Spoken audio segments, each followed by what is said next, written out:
Hi everyone, and I'm Grassi, and I work currently for Forensics as a mobile security researcher, and I would like to thank the organization for bringing me here in Russia. And like I was saying, I'm a member of the research and development team of Forensics, which is a company based in Chicago, and but I work from Italy. And I work mainly on Android and iOS at the moment. And in this talk, we will talk about dynamic analysis and dynamic instrumentation for doing security on mobile applications. So let's start defining our problem that we will try to solve today. So we want to trace the code inside of the mobile application that we want to analyze. And also, other than tracing, we want also to modify the behaviors and input of those applications. And when we are doing this action, we want to do them in the stealthiest way as possible in order to don't trigger tampering detection or reaction by the application. So we want to analyze but stay stealthy and invisible to the application. Today we will focus on Android and iOS mainly because they are the main platforms today, and but Windows Phone also is gaining some traction, especially in Europe. So the concept of this presentation can apply also to the Windows platform, but the current level of adoption and support by the tools is not at the same level of Android and iOS. So to solve our problems, we will establish three guide principles that we will use to code our solutions. The first one is simplicity, because we want to keep our design as simple as possible in order to make it extensible and reuse it in future also in other platforms or make changes. And also, we wanted to code with reuse in mind, because we may want to analyze a lot of applications, and for example, we may want to deploy this code inside of dynamic analysis sandbox. So we don't want to stick to a single example. And also, like I mentioned before, we want to be stealthy, because we don't want to trigger detection in the application under analysis. We can solve our problems with in a static way by altering the code of the application. Some projects are doing this, like API Monitor by another project, which basically take an Android APK and add some code to method calls in order to trace the code. But there are some problems with this approach because it's sort of complicated, because on Android you can do it because you can disassemble to Smally and insert code and then recompile and reassign. But for example, in iOS or in a native library in Android, you can't, because the code is native, so you are pretty much limited to small patches to the code. So you can note some sections or modify some assembly instructions, patching the binary. But like I said before, we want to stick to our guide principles. So this one is not simple, so it does not fit our goals. And also, it's not flexible because it's a different approach for each different platform. So we are not able to reuse. And also, if you alter the code, if the application implements some kind of tampering detection, even the simplest one, like on Android, if the application is checking the certificate with which is signed, this resigned process will be detected very easily. So we cannot rely on static methods only to solve our problems. So if we cannot use a static approach, we can use a dynamic one, or at least we can try. So we will try in this presentation to solve these problems in a dynamic way by injecting code at runtime in our application under analysis, trying different approach that I will show to you in this presentation that will use different frameworks and methodologies. And this approach is simple because we will write our code in high-level languages like JavaScript or Java, and it will be reusable because if we both our like dynamic analysis platform will be reusable, and also the code that we will write can be reused among various applications. Like for example, if you are tracing what files are open, this hook, this trace, is not like tied to a specific application. You can use in everyone, in every application. And it's also more stealthier because we have a more privileged access to the operating system than the application, and we are injecting code inside of the application. So like we are staying more outside of the code. So it's not trivial from inside of the sandbox to it's less trivial inside of the sandbox where the application runs to detect us. So why the presentation is called Steroid for application? Because I mean it's just like using steroids because it augments your performances and capabilities. And so we will inject this code inside of the project to like improve our visibility and capabilities in our analysis.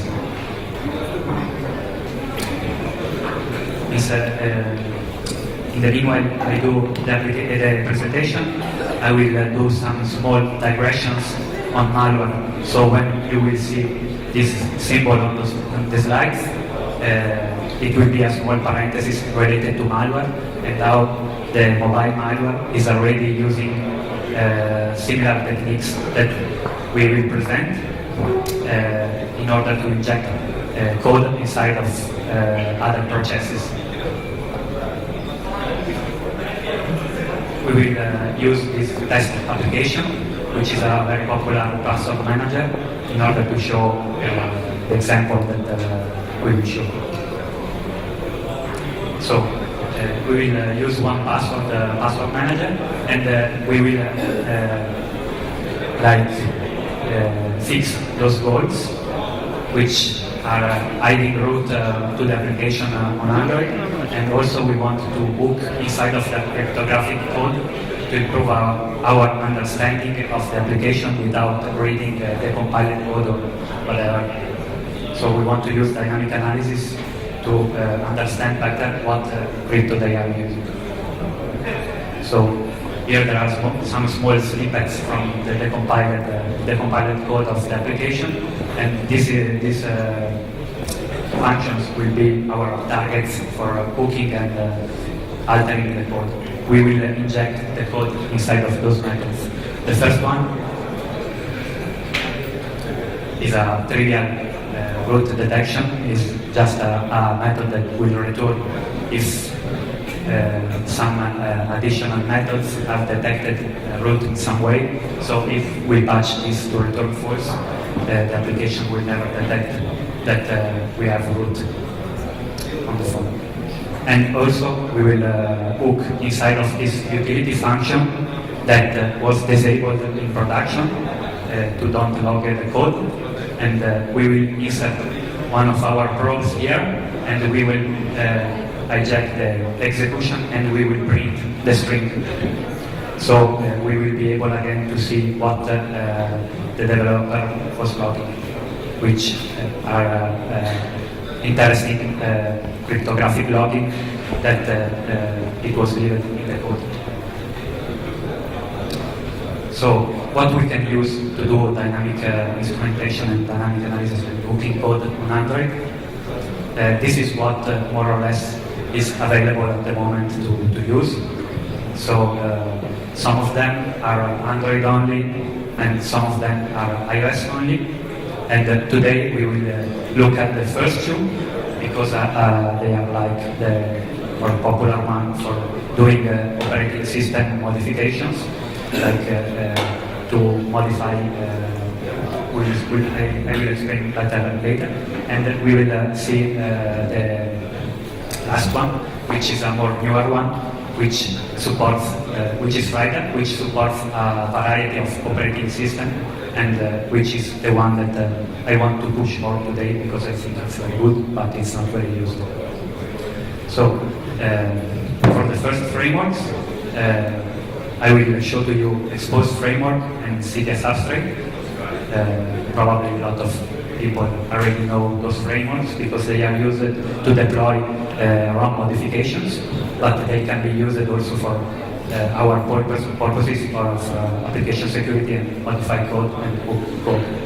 So they work in a very similar way, which is that let you modify third-party code without having the code and without recompiling. So basically they will inject your code inside of a third-party piece of code or inside of your operating system. So they work in a very similar way. Essentially what you do is to write an hook which consists of what class and method you want to hook, or what native function you want to hook, and then you write your code that you want to be executed when that function gets executed. So what the workflow usually is, you write your code of the hook, and then you specify some metadata for what kind of process you want to hook, what class and what method, stuff like that. You deploy your code to the device, and then you reboot the device, or do a respring on iOS, or restart the Zygote on Android, and then your modification will take effect. To show an example, like I showed it to you before, for one password, we were targeting two methods, and here there is the implementation, that the modification that I made with Expose for patching those methods. So, like we can see on the left, I'm patching this device quoted method, and that I'm re-implementing it to return always false. So the code, instead of executing the original method, it will execute mine that I re-implemented, and it will simply return always false, and it's invisible to the application. So root will not be detected. And in the second example, I'm hooking the other method, which was like disabling the logs, and then I'm just printing to the log console the first argument in order to get visibility. And the result is this. So I enable the logging, and I'm dropping the arguments of the function to the console. So I spoke briefly about malware at the beginning, and so I wanted to show to you this sample, which was published a couple of weeks ago, of Android malware leveraging the Expose framework. So malware is already starting using those tools to get into other processes on mobile application. And so what this malware is doing is using deploying an exposed module to hide itself from the system, and also is hooking inside of the edit text field in Android, and it detects if the user is inserting a password, and if it's a password, it's still the content from a third-party application. So for example, if you are infected with this kind of malware and you are inserting your password in the Facebook application, the hook on the right will trigger, your password will be stolen. Before I mentioned a framework that is similar to Expose, but it supports both Android and iOS. Expose, unfortunately, support only Android for now. And to show to you the substrate, the Cydia substrate framework, I show to you directly a malware. MSpy is like a commercial spyware for iOS and Android, and it used the Cydia substrate framework to implement some trivial rootkit vulnerabilities, functionalities on iOS to hide the Cydia application from the Springboard. So what happens when you get infected by someone with this spyware? Well, it requires that the device is jailbroken. So in almost 100% cases, when your device is jailbroken, you have Cydia on your device. So an attacker wants to hide Cydia to hide the jailbreak, essentially. So this kind of hooks insert a vector inside of Springboard. So if you open the search bar and you insert this magic code, the hook will trigger and the Cydia application will be hidden from your eyes. So this hook is implemented with a substrate extension, and it works more or less like this.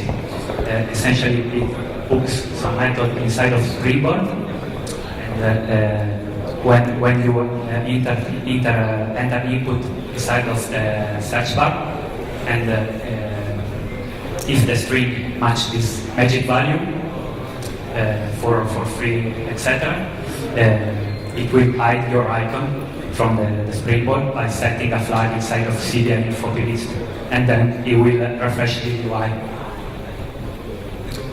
So to summarize these tools, Exposed is good because it's open source and is actively maintained, but there is a problem that it's Android only and it supports only hooking Java method that are implemented, that are running inside of the target virtual machine, and so it does not support native code, so it's limited from that point of view.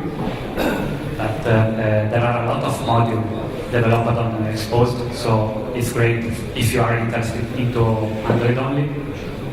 And at the moment, it's probably the best framework to invest in if you are doing Android only, because it's open source, like I told you, and it's actively supported by the community. So it will stay for some time.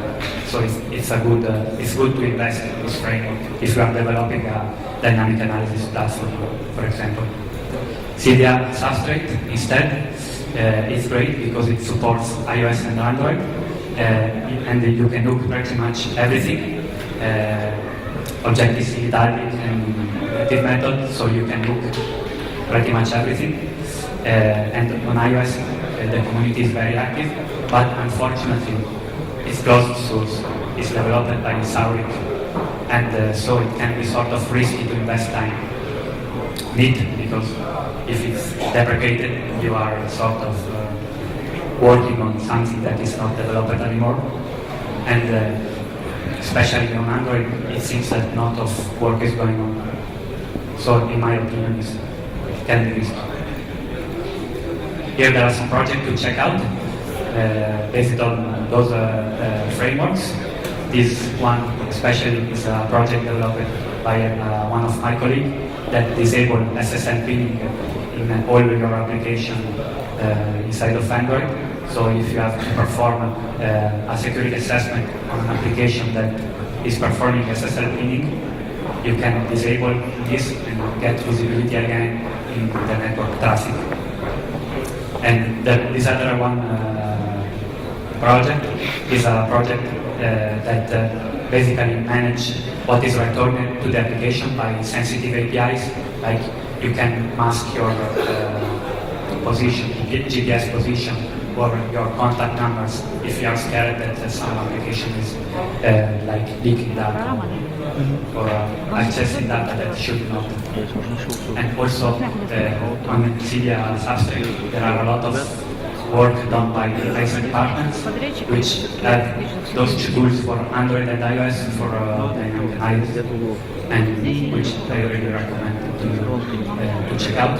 And also there is an equivalent project for iOS to disable SSL, like the one mentioned on Android. So those two frameworks are very good, but they are engineered to do other stuff. They are thicker to make more persistent change than what we need. Because we need only to insert some hooks and make small patches. Instead, those kind of frameworks are engineered to make big changes in application or operating system level. So we want to improve, and also we want to improve our development life cycle, because right now our development life cycle is development. We deploy the code we make, and then we reboot the device. So it's very time consuming. Every time we make a change to deploy the reboot, and we want to improve. But staying on with this framework, can we do a little bit better?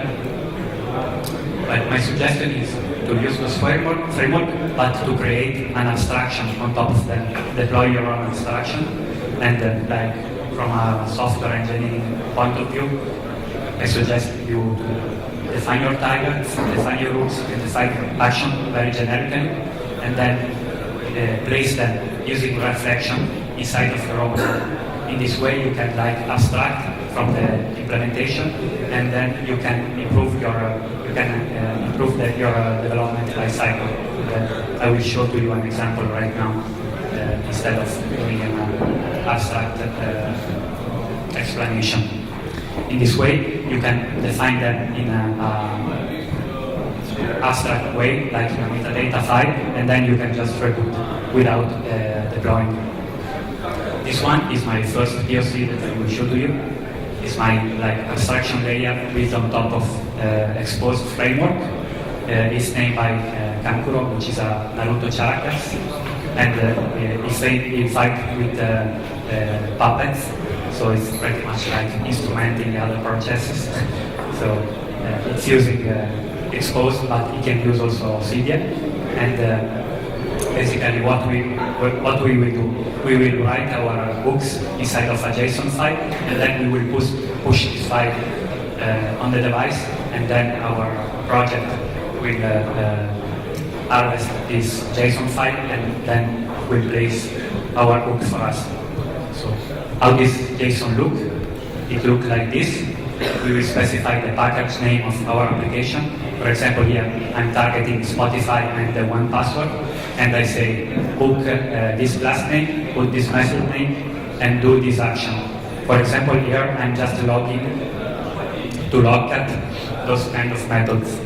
So what I will do is to write this JSON, push it on the device, make it word readable, because it must be read from Spotify and the one password process, so it needs to be word readable, and then I will restart the Zycode, and my hooks will be already operative.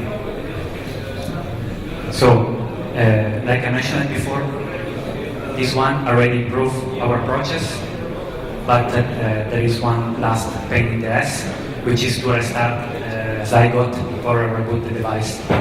So later we will try to remove even this requirement. So the output is this. So the POC is outputting to logcat where it's logging and what is logging. So right now we gained visibility into our one password application just by dropping a JSON to the device. So we have already improved a lot, and we didn't have to code some strange Java code and deploy and reboot. So what are the limitations? The limitation, like I mentioned, is that every time we must reboot or restart Zycode or Springboard if we are on iOS, and then our injected code is running in the context of the process that we are targeting. So we are limited in our capabilities. Because, for example, if we are targeting an application that does not have internet permission, our hook, our injected code will also not have internet permission. So for example, we can't send our trace output on the network to our server, for example, that is tracing the code. So we are very limited into this approach. So we have to use some kind of hackish way to exfiltrate our output. For example, before I was logging into Logcat, but this kind of logging is very ugly because it's like in a console, and then you have to reparse everything in order to get it inside of your tool to process this kind of traces. So it's very bad from this kind from this side of thing. And the other option is to write to a raw word variable location, but also this one sucks pretty bad. So we would like also to improve this kind of this side of thing, and this is the reason why I showed to you the last tool, which is Frida, which is kind of new tool in mobile, at least, which basically is similar to the other one in the sense that you can inject code inside a third-party project, but as you can see, it supports a lot of more operating system. It can run, it can trace code on Android, iOS, Linux, Windows, and OS X. So it seems also a nice project where to invest time to learn. So it seems exactly what we need, honestly, and it's the one that I want to push more in this talk, also because as far as I know, it's not very covered by the community or user in mobile at least. So how does Frida work? Well, it injects Google Void engine inside of the projects that we want to trace. So we will have this JavaScript interpreter inside of our projects that we want to trace, and then we can execute the JavaScript code inside of this interpreter, and we will have full memory access, and then we can pick into memory, we can hook into methods, so it's very powerful. So also we have a lot of JavaScript APIs offered by Frida to do a lot of stuff like we will see. And also we will have a very great, in my opinion, dual channel communication within our traced projects and that you see, so we don't have to hack the logs again. So Frida seems to solve potentially all our problems. So this one is my other POC that is an ongoing work.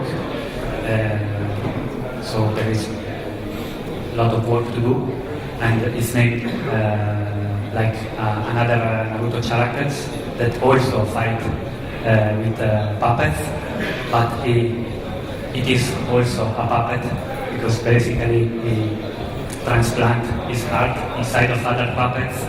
So it's sort of what we are doing. So the high-level structure of the POC looks like this. We have our PC side where it runs our software, and our software leverage Frida APIs PC side, and then we have our device. Here is an Android device, but it can be also an iOS device, which runs our target, which for this example is one password with PID 18,000 something. And then there is some Frida code also running on the device. So we start asking for the PID list. So we interrogate our device side for PID, and then it will pass us all the PIDs, and then we will pick our target. So we will say, please inject our JavaScript agent inside of PID 18,000. So what will happen? It will happen that our agent is loaded together with Google JavaScript interpreter, So our agent will run on top of this, and the cool stuff is that our agent is written in JavaScript, so it's a very high-level language, but we get all the benefit of doing low-level stuff because we have access to all kind of low-level APIs. With our agent from inside of the device can detect on top of which environment is running. So, for example, here it detected that it's running inside of Dalvik in approaches where there is a Dalvik runtime, and that there is a 32-bit architecture. So also when we are at this point, our agent can communicate bidirectionally with our PC side of the software. So now we can interact with the agent and we can hook and re-implement method like in the other cases, but we are using the free APIs both for hooking and then for retrieving the logs. So as you can see here, I targeted the same method inside of one password for a simple example, and then there is the output in the PC side. So I'm getting well-structured JSON message that I can process and do action on it without doing like hacks or parsing, doing crazy stuff. So it's much more solid. And also the communication, by the way, works in the opposite way. So from my PC, I can tell to my agent, for example, okay, hook this additional method, and then at runtime I can hook this additional method. Or for example, I can say to the agent, scan the RAM memory between those two locations, searching for this particular pattern. And if you find it, overwrite it with this value. So it's very powerful because the interaction is very dynamic. So how does it work? Well, it depends on the platform, but for example, on Android and Linux, it works with Trace. It injects a shared library inside of the project, and also on iOS, it injects a shared library inside of the project server space in order to perform those actions. So the core structure, to summarize, is like this. We have some Python code running on the PC side, which is essentially a command line interface written in Python that use read APIs and print the output messages that our agent sends to us from inside the process that we are targeting. And then we have agent side completely written in JavaScript that run on top of Google V8 inside of our target process. And what I want to emphasize here is that those two components and software, the great thing is that they are completely separated. So it's very great for software engineering to have the code that is PC side and the code that is device side completely separated. Also, the agent can be cross-platform because it can detect if it's running on Android, it can detect if there is Dalvik inside of the target process, or if, for example, if there is Objective-C runtime, and then it can tell the PC side of the code what it found, what the process found. So the code can potentially be cross-platform, which is obviously impossible with the other frameworks that we saw before. So, what improvement we had here? In my opinion, we had a lot of improvement compared to the previous framework, because we don't have to reboot or restart anymore anything. We can attach at runtime, and so our development is dramatically reduced, and it's much more stressful. to develop this kind of thing if you can deploy them very rapidly. And like I mentioned, we have the code running on the device, which is completely written in JavaScript and separated from our server logic, and also it's testable. You can write unit test if your project is very big. For example, if you are developing an agent for a dynamic analysis sandbox, which can get potentially big, you may want to code the test as well, like every big software project. And also, it can be cross-platform because it can detect by itself what platform is running on, and so we can reuse the code. So here we are emphasizing our guide principles that we put together at the beginning. We have code reusable, we have code testable, and we have code that is healthy because it's injected and it's not altered in the binary. And also, we can hook everything. We are not confined anymore like with exposed to the Java world only. Here we can also hook native function, even at sort of flow level like XC open or stuff like that. And like I mentioned, we have this bidirectional communication channel. Here, for example, the agent is using a JavaScript API, which sends a message, a JSON message to the Python side. So you can like pass all the data that you want. You can structure your messages. So here I'm just sending some debug messages to the platform, and then the platform can do some additional logic. For example, here, if it's in the bug, it can log. If it's not, then you have a message. And it works also the opposite way. I can send a message to my agent. For example, I can say to the agent, hook this stuff, and then the agent will have a receive callback, and then it will perform some action placing this hook inside of the callback. So we have, like I mentioned, we have full memory access. We can like scan a memory region, which is very interesting for making game cheats.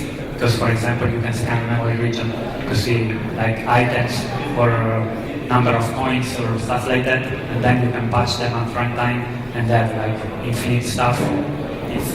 It's very used in developing cheats. And there is a it's very well documented, which is another very important thing, and you can look for APIs if you want. So, what can be improved in this project? Well, we are coding our agent in JavaScript, and so it sort of sucks to write stuff in 2 languages, and now there is Node.js, which is very popular, and maybe we want a full stack dynamic analysis platform in JavaScript, and so it would be cool to have some Node.js bindings for Friday. And the idea is already on the website, so hopefully in very few time we will have them. What other thing can be improved? Well, as you may know, with Android 5.0, the default runtime changed. Now there is art, and art is not yet supported, but no framework that I mentioned to you at the moment to support the art runtime. So this kind of support must be added to Friday.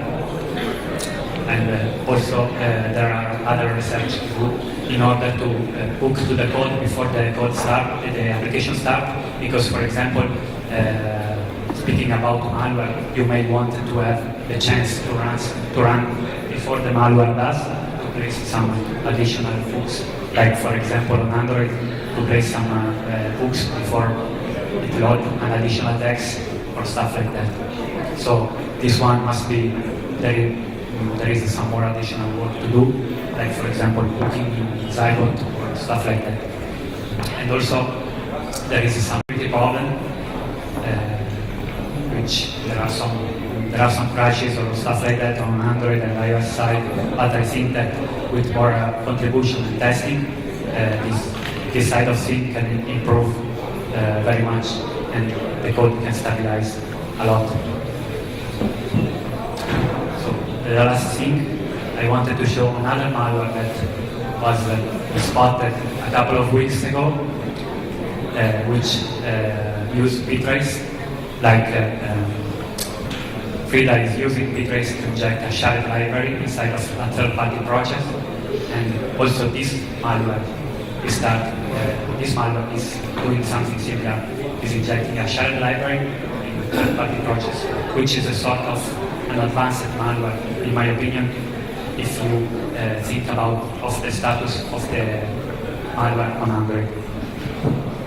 Which is, this one is a malware that you can find on the desktop. So you can find the write-up and example in those lines, in those links, is in all Chinese. I finished it. I will take questions if there is any. Thank you.